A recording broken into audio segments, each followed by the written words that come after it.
네, 최인철 교수님의 프레임에 관한 프레임, 챕터 1, 두 번째 영상입니다. 이 여름에 파랗고 좋죠? 시원합니다. 프레임은 세상을 바라보는 마음의 창이다. 어떤 문제를 바라보는 관점, 세상을 향한 마인드셋, 세상에 대한 은유, 사람들에 대한 고정관념 등이 모두 프레임의 범주에 포함되는 말이다. 마음을 비춰보는 창으로서의 프레임은 특정한 방향으로 세상을 보도록 이끄는 조력자의 역할을 하지만 동시에 우리가 보는 세상을 제한하는 검열관의 역할도 한다.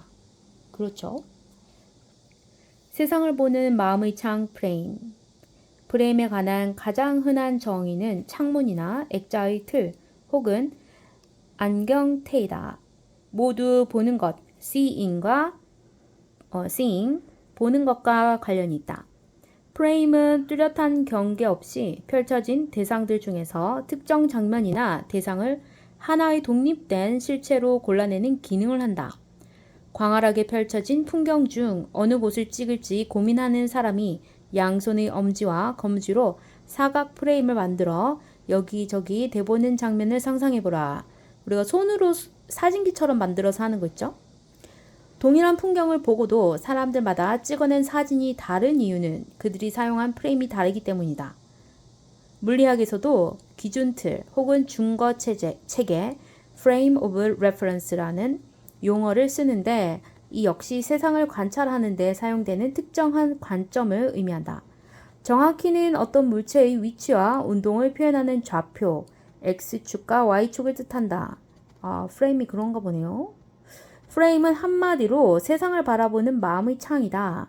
어떤 문제를 바라보는 관점, 세상을 향한 마인드셋, 세상에 대한 은유, 사람들에 대한 고정관념 등이 모두 프레임의 범주에 포함되는 말이다.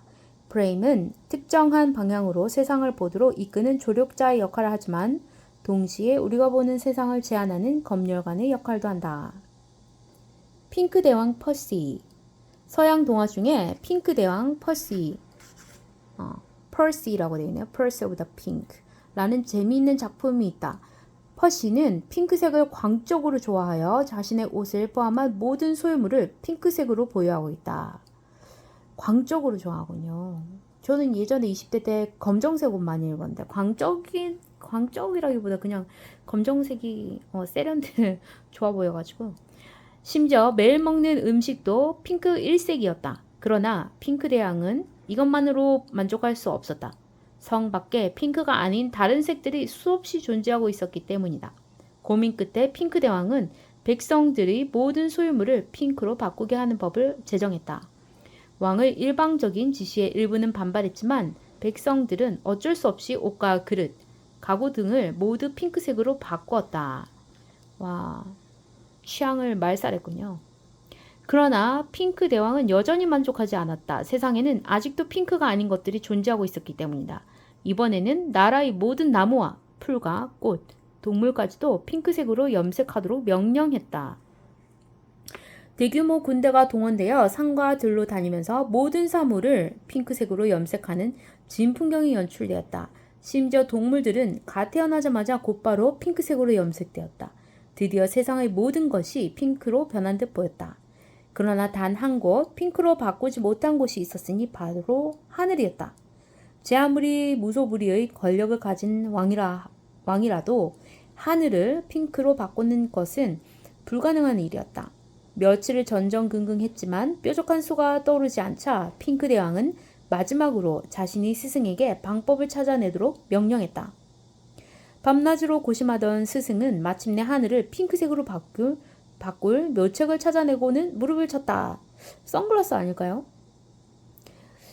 핑크 대왕 앞에 나아간 스승은 이미 하늘색을 핑크색으로 바꿔놓았으니 준비한 안경을 끼고 하늘을 보라고 했다. 맞네. 준비한 안경. 선글라스 같은 거겠죠? 핑크 대왕은 반신반의하면서도 스승의 말에 따라 안경을 끼고 하늘을 올려다봤다. 그런데 이게 어찌 된 일인가? 구름과 하늘이 온통 핑크색으로 변해 있는 것이 아닌가? 스승이 마술이라도 부려서 하늘을 핑크색으로 바꿔놓은 것일까? 아니다. 스승이 한 일이라곤 핑크빛 렌즈를 끼운 안경을 만든 것뿐이었다. 하늘을 핑크로 바꾸는 것이 불가능했기에 대신 하늘을 핑크색으로 보이게 할 방법을 찾아냈다. 핑크 대왕은 크게 기뻐하며 그날 이후 매일 핑크 안경을 끼고 행복한 나날을 보냈다. 백성들은 더 이상 핑크색 옷을 입지 않아도 되었고 동물들도 핑크색으로 염색할 필요가 없었다. 핑크 안경을 낀 대왕의 눈에는 세상은 언제나 핑크였다. 우리도 각자의 안경으로 세상을 보고 있다는 점에서 핑크 대왕 퍼시와 별반 다르지 않다. 그쵸? 전 어릴 때 굉장히 긍정적이었던 것 같은데 낙천적이고 오히려 20대, 30대 되면서 굉장히 예민해졌던 것 같아요. 하는 일도 그랬고 꼼꼼한 일이었고 그랬던 것 같습니다. 프레임의 역할. 그림의 중앙에 있는 원을 보자. 왼쪽과 오른쪽 중 어떤 원이 더 클까? 두 원의 실제 크기는 같다. 그러나 왼쪽 원이 오른쪽 원보다 커 보인다. 같은 대상이라도 어떤 틀 속에 놓고 보느냐에 따라 다르게 보일 수 있음을 보여주는 간단한 예다. 이 틀을 심리학에서 프레임이라고 부른다. 프레임에 대한 철학적 정의는 다음과 같다. 똑같다는데 왼쪽이 더 커 보이죠? 작은 것들에 쌓였을 때 오히려 돋보이는, 그리고 큰 것들에 쌓였을 때는 오히려 소심해 보이는, 그렇군요. 사람의 지각과 생각은 항상 어떤 맥락, 어떤 관점 혹은 일련의 평가 기준이나 가정하에서 일어난다. 그러한 맥락, 관점, 평가 기준, 가정을 프레임이라고 한다. 지각과 생각은 인간의 모든 정신활동을 뜻한다. 따라서 위의 정의에 따르면 우리의 모든 정신활동은 진공 상태에서 일어나는 것이 아니라 어떤 맥락과 가정하에서 일어난다. 대상을 있는 그대로 보는 것이 아니라 이미 어떤 관점과 기준 그리고 일련의 가정을 염두에 두고 본다는 것이다. 한마디로 우리가 안경을 쓰고 세상을 보고 있음을 의미한다. 간혹 어떤 사람이 자신은 어떤 프레임의 지배도 받지 않고 세상을 있는 그대로 객관적으로 본다고 주장하는데 그 주장은 진실이 아닐 가능성이 매우 높다. 그렇다면 프레임이 하는 역할은 무엇일까? 다시 철학사전을 들여다보자. 프레임은 우리가 지각하고 생각하는 과정을 선택적으로 제약하고 궁극적으로는 지각과 생각의 결과를 결정한다. 프레임은 우리가 무엇을 보는지, 어떤 판단을 내리는지, 어떤 행동을 하는지 그 모든 과정을 특정한 방향으로 유도하고 결국 특정한 결과를 만들어낸다. 모든 정신 과정을 프레임이 선택적으로 제약하기 때문에 우리가 어떤 프레임을 가지고 있느냐에 따라서 처음부터 전혀 보지 못하는 대상과 고려조차 하지 못하는 선택지가 존재할 수 있다. 예를 들면 어떤 일을 해야 하는 이유를 보게 하는 프레임을 가지고 있는 사람은 하지 말아야 할 이유를 처음부터 보지 못하고 하지 말아야 할 이유를 보게 하는 프레임을 가지고 있는 사람은 그 일을 왜 해야 하는지에 대한 이유를 처음부터 찾지 못한다. 프레임에 관한 철학적 정의를 더 쉽게 이해하기 위해서는 프레임이 일상에서 어떻게 작용하는지 구체적으로 들여다볼 필요가 있다. 이거 보니까 제가 생각나는데 저 어릴 때 수학 공부를 할 때 왜 공식을 외워야 하는지 이해를 못 하겠더라고요. 근데 수학 수업이야. 근데 수학 공식을 외우래요. 정말 싫었거든요. 왜 내가 해야 되지? 왜? 이유를 설명해주면 하겠는데 이유를 설명해주는 사람이 없었고 저 또한 사실 질문은 하진 않았어요. 그냥 스스로 이거 왜 해야 되지? 아 짜증나. 막 그러면서 수학을 대해서 수학을 못했던 것 같아요. 근데 공부 잘하는 친구들 보면 수학 공식이 뭐 ax 플러스 b는 c다 하면 여기 a를 넣고 b를 넣고 c를 넣으면 뭐 이렇게 계산을 하면 된다 이러면 그냥 그래 이렇게 받아들이는데 저는 그런 걸 좀 못 받아들였던 것 같아요. 그래서 그게 저의 프레임이 아니었나? 왜 해야 되는데? 누군가 나를 반드시 설득을 시켜줘야 이해를 되게 해줘야 한다는 거. 머리가 나쁜 건 아니겠죠? 프레임은 맥락이다. 몇 년 전에 저자가 서울대 캠퍼스에서 경험한 에피소드다. 어떤 차가 주차구역이 아닌 곳에 심지어 보행자들의 통행로까지 침범한 채 비스듬히 주차되어 있었다. 함께 가던 지인들은 누가 이따위로 주차했을까? 참 개념 없다 하면서 일제히 운전자의 흉을 보기 시작했다. 누가 봐도 개념 없는 주차임이 틀림없었다. 그런데 공교롭게도 저자는 차 주인이 그렇게밖에 주차할 수 없었던 이유를 알고 있었다. 뿐만 아니라 그 사람이 개념 없는 사람이 아니라는 사실을 알고 있었기에 지인들에게 숨겨진 사정을 자세히 설명해 주었다. 그날 학교 주차장은 만차 상태였고 도로 주변에도 주차할 곳이 전혀 없었다. 오른쪽 그림과 같은 상황이라는 거죠. 그나마 남은 공간이라곤 그림 2에서 보이는 것처럼 두 차 사이의 좁은 공간뿐이었다. 차 한 대가 일직선으로 들어갈 수 없는 공간이었다. 강의 시간에 쫓긴 나머지 그 사람은 두 차 사이의 그 좁은 공간에 자신의 차를 45도로 비스듬하게 세워놓고 강의장으로 떠날 수밖에 없었다. 그 상황에서 택할 수 있는 최선의 선택이었고 기발한 발상이었다. 문제는 퇴근 시간이 가까워지면서 양옆의 두 차가 빠져나가자 생겨났다. 그 차만 덩그러니 남고 나니 누가 봐도 영락없이 개념 없는 주차가 되고 말았다. 두 차 사이라는 맥락이 있었을 때는 기발한 주차였던 것이 두 차 사이라는 맥락이 사라지자 개념 없는 주차가 된 셈이다. 길 가던 사람들이 두 차 사이라는 맥락에서 그 차를 봤다면 필경 캠퍼스의 심각한 주차난을 생각했을 것이다. 그러나 그 맥락이 사라지자 캠퍼스의 주차난이 아니라 개념 없는 한 운전자가 부각되었다. 이쯤 되면 독자들도 이미 짐작했겠지만 그 차는 저자의 차였다. 이처럼 프레임의 가장 빈번한 형태는 맥락으로 나타난다. 가끔 어떤 사람의 발언을 앞뒤 맥락 다 자르고 보도하거나 보여줌으로써 진위를 왜곡하는 악마의 편집이 문제가 되곤 하는데 이는 맥락이 얼마나 강력하게 프레임으로 작동하는지를 보여주는 사례이다. 그렇죠? 다수를 위해서는 때로 소수가 희생될 수 있다. 이 주장에 찬성하는가 반대하는가?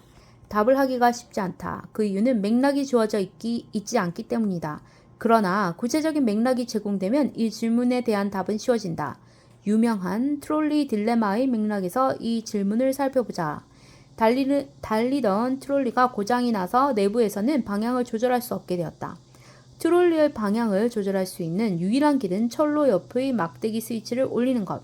이 스위치를 올리면 트롤리는 현재의 진행 방향을 바꿔서 오른쪽 선로로 진행하고 가만두면 왼쪽으로 진행한다.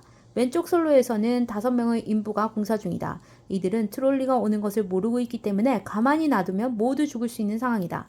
만약 트롤리가 오른쪽 방향을 바꾸면 거기서 공사를 하고 있는 한 사람만 죽고 왼쪽 선로에서 일하던 5명은 살게 된다. 당신이라면 어떻게 하겠는가? 이거 그 저스티스라는 책에서, 그죠? 책을 다 읽지는 않았지만 그 책에서 본 것 같은데, 그 분의 테드 강연에서도 했던 것 같고, 테드였는지 뭔지 모르겠네. 트롤리 딜레마, 그죠? 하나를 희생시키고 5을 구하겠느냐?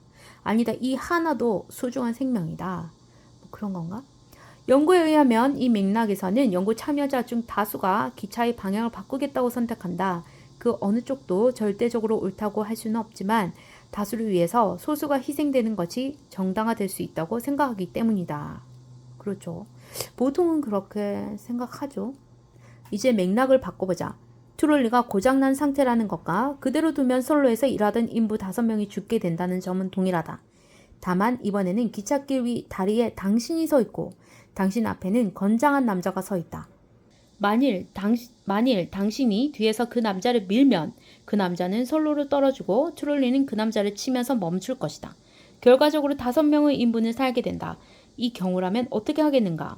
가만히 있음으로써 5명의 인부를 죽게 둘 것인가? 아니면 당신 앞의 남자를 밀어서 5명을 살릴 것인가? 연구에 따르면 이 경우에는 소수만이 다리 위의 남자를 희생시키겠다고 선택한다. 아무리 다수를 위한다 해도 소수를 희생시키는 일은 정당화할 수 없다고 생각하기 때문이다. 왜 전자의 경우에는 다수를 위해 소수가 희생되어도 좋다는 선택을 하고 후자의 경우에는 어떤 경우에라도 다수를 위한다는 명목으로 소수가 희생되어서는 안 된다는 선택을 하게 될까? 우리 변덕 때문일까? 아니다. 프레임, 즉 맥락이 다르기 때문이다. 맥락을 고려하지 않고 어떤 판단을 내리기란 어렵고 맥락을 공유하지 않은 사람들끼리 의견의 일치를 보기란 불가능에 가깝다. 그래서 환경이 중요하다 봐요. 결혼할 때 살아온 환경이 중요하다. 그죠? 비슷한 환경에서 비슷한 사고를 할 테니 어르신들이 그렇게 얘기했나 봐요. 우리는 다수를 위해서는 소수가 희생되어도 된다고 생각하는 존재이면서 동시에 어떤 경우에라도 다수를 위한다는 명분으로 소수가 희생되어서는 안 된다고 생각하는 이중적인 존재이다. 프레임의 변화, 즉 맥락의 변화는 이처럼 우리에게 다양한 얼굴들을 만들어낸다. 그러므로 선거에 당선된 뒤 생각이 달라진 정치인에게 변절자란 말을 쉽게 쓰는 것은 적절치 않다. 그가 후보로서 접하던 맥락과 실무자로서 접하는 맥락이 다를 수 있기 때문이다. 근데 그걸 악용하면 안 되겠죠? 승진 전과 후의 모습이 달라지는 것, 결혼 전과 후의 모습이 달라지는 것도 같은 이유다. 어떤 상황에 처하기 전에는 보지 못하던 것들이 이후의 맥락에서는 보이게 마련이다. 역지사지의 심정이란 다름 아닌 상대의 맥락을 이해해주는 것이다. 제가 좋아하는 고사성 하나네요. 역지사지. 2012년 대선 기간에 2명의 서울대 법대 동기생 간에 친구 논쟁이 벌어졌다. 둘은 각기 다른 후보의 대선 캠프에서 활동하고 있었다. 이거 내 이름을 모르겠는데 그 사람들 같은데. 한 명이 다른 한 명에게 전화를 걸어 상대 후보의 자진 사퇴를 요구한 것이 화근이었다. 사퇴 요구를 받은 동기가 이를 정치 공작으로 규정하고 언론에 폭로하면서 심각한 스캔들로 비화되었다. 초기에는 발언의 사실 여부를 두고 논쟁이 벌어졌지만 그 발언의 사실관계가 명백해지자 전화를 건 사람은 친구끼리 사적으로 주고받은 이야기를 정치 공작이라고 할 수 있나? 라는 새로운 주장을 펴기 하였다. 그러면서 두 사람이 얼마나 막역한 사이인지 증명하려 안간힘을 썼다. 이에 대해 상대방은 같은 학과를 나온 동기 사이인 건 맞지만 친구는 아니다라고 부정하였다. 그럴 수 있죠. 저도 그런 사람이 있었습니다.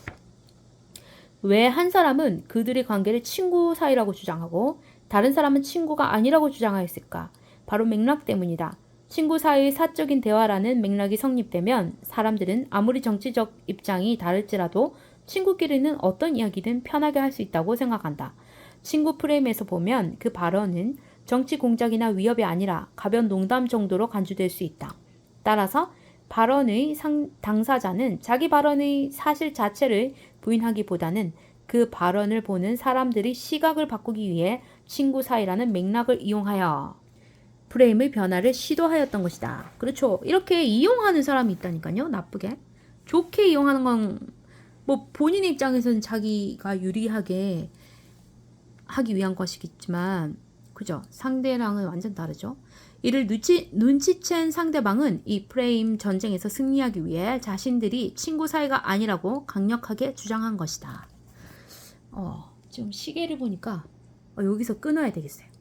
다음 영상에서 프레임은 정의다 이어가겠습니다. 저 일하러 갑니다. 자, 다들 파이팅 하세요.